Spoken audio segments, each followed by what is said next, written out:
IPL auction में ऋषभ पंत पर हुई छप्पर फाड़ पैसों की बारिश। लखनऊ के नवाब बनेंगे पंत। काव्या मारन ने लगा दी थी पूरी ताकत, मगर लखनऊ ने लगा दी सबसे बड़ी बोली। श्रेयस अय्यर के रिकॉर्ड को ऋषभ पंत ने किया धुआं। 27 करोड़ लेकर बन गए सबसे महंगे खिलाड़ी। जो विदेशी भी नहीं कर पाया, ऋषभ पंत ने वो कर दिखाया। सीएसके ने क्यों नहीं लगाई पंत पर बोली। दो टीमों के बीच हुई भीषण लड़ाई। दिल्ली को भी हुआ पछतावा। आखिर क्यों 27 करोड़ की राशि में बिके ऋषभ पंत, जान लीजिए। आईपीएल के मेगा ऑक्शन में सारे रिकॉर्ड धुआं हो गए। हमने तो पहले ही कहा था कि ऋषभ पंत वो खिलाड़ी बनेंगे जिन पर सबसे तगड़ी बोली लगेगी।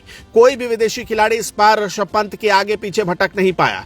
ऋषभ पंत ने सच में कोहराम मचाने का काम कर दिया। इतनी जबरदस्त बोली दूसरे किसी खिलाड़ी पर नहीं लगी। ऋषभ पंत ने सारे मीटर को तोड़ने का काम कर दिया। 27 करोड़ रुपए में ऋषभ पंत बिक गए। आपकी जानकारी के लिए बताएं कि ऋषभ पंत को खरीदने के लिए कई सारी टीमों ने पूरी ताकत झोंक दी। सनराइजर्स हैदराबाद की मालकिन काव्या मारन पैसों का बंडल लेकर बैठी हुई थी। पंत पर बोली लगा रही थी, मगर संजीव गोयनका जो कि लखनऊ के मालिक हैं, उन्होंने तय कर रखा था कि कुछ भी हो जाए ऋषभ पंत को अपने पाले में करके ही रहना है। ऋषभ पंत जैसे विकेट कीपर बल्लेबाज की जरूरत लखनऊ सुपर जायंट्स को थी, क्योंकि केएल राहुल को उसने रिलीज किया था। यही वजह रही कि सबसे तगड़ी बोली लगाने का काम संजीव गोयनका ने कर दिया। ऋषभ पंत जिस मिजाज के बल्लेबाज हैं, जिस तरीके के कप्तान रहे हैं, जिस तरीके के विकेट कीपिंग करते आए हैं, इतना तो तय था कि उन पर सबसे बड़ी बोली लगेगी, और हुआ भी वही। ऋषभ पंत 27 करोड़ रुपए में बिके। कैसे उनको खरीदने के लिए कई टीमों के बीच लड़ाई हुई, आपको हम पूरी कहानी बताते हैं। ऋषभ पंत पर सबसे पहली बोली लगाने का काम लखनऊ ने ही किया। उसके बाद बेंगलुरु की टीम ने भी ऋषभ पंत को खरीदने के लिए अपनी बोली लगाई। लेकिन जब लखनऊ और बेंगलुरु के बीच लड़ाई चलती रही, आरसीबी 11 करोड़ रुपए तक देने को तैयार थी।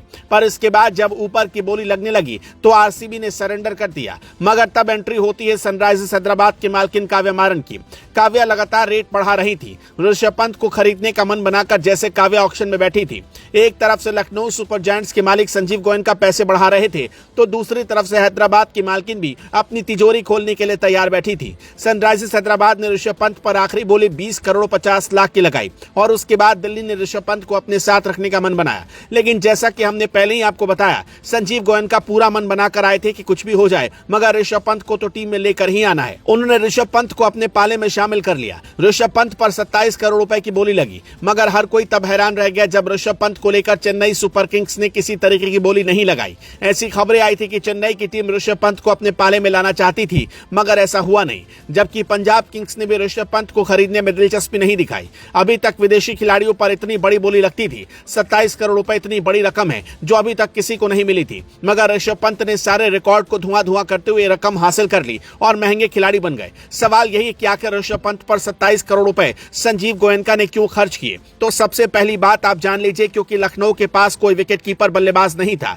इसलिए उसको इसकी जरूरत थी, इसलिए उसने पूरी ताकत लगाई। वहीं दूसरी तरफ अगर ऋषभ पंत के आईपीएल करियर की बात करें तो उन्होंने दिल्ली कैपिटल्स के लिए अच्छा क्रिकेट खेला है, कप्तानी की है, अच्छी बल्लेबाजी, अच्छी विकेट कीपिंग, अच्छी कप्तानी, सब कुछ ऋषभ पंत को पता है। इसलिए ऋषभ पंत पर इतनी तगड़ी बोली लगी। दोस्तों, क्या 27 करोड़ रुपए पाने वाले ऋषभ पंत लखनऊ के लिए अच्छा प्रदर्शन कर पाएंगे? आपको क्या लगता है? कमेंट करके जरूर बताएं।